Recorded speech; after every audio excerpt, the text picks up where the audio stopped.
I'm winding down my portfolio. Now I'm thinking about passing things off to my kids.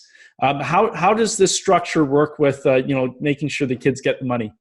Great question. Yeah, so the notes go for 10 years. At the end of 10 years, you can renew for 10. And then renew for 10, renew for 10, and just keep doing that. And then if you pass away, your kids, it becomes an asset inside your living trust.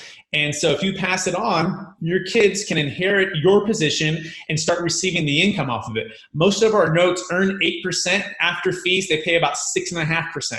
So let's say in your scenario, it's a $10 million deal, which you would have had $6 million, but now you have 10.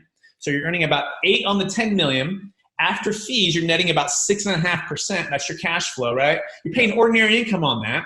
Now that 10 million, you could cash out at any time, or your kids can.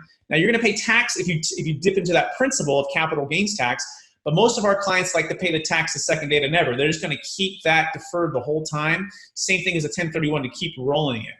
But they cash out $1 million or $2 million and travel the world, do whatever you want with it. Now pay the tax on that.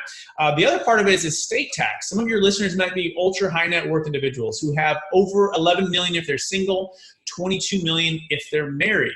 Anything above that's going to be hit with what's called a death tax in the US or an estate tax. And it's 40% of anything above those numbers that's inside your taxable estate. So let's just say one of your listeners is worth $52 million and they're married. The first 22 million is exempt, but that $30 million is not exempt. Meaning if it passes, there's going to be an estate tax of 40% on that 30 million, which is what, $12 million. So their intent is to pass their wealth on to their kids, to be able to give more to charity, to be able to do a lot of good things, but they are stuck with this 40%.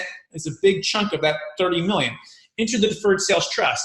Before they pass away, if they sell and move it outside their taxable estate, with the Deferred Sales Trust, which they can, they save their kids 40% on, which is $12 million. So a very powerful way to also do estate planning simultaneously with the capital gains tax deferral with the Deferred Sales Trust. Whereas the 1031 exchange, all that does is just defer the capital gains tax. It has nothing to do with the estate planning. So most of your listeners who are high net worth may have done small amounts of incremental gifting, but they run out of those exemptions pretty quick, especially if they're ultra high net worth. Whereas ours, we could literally sell a $30 million apartment complex and move all 30 million in one transaction outside of your taxable estate.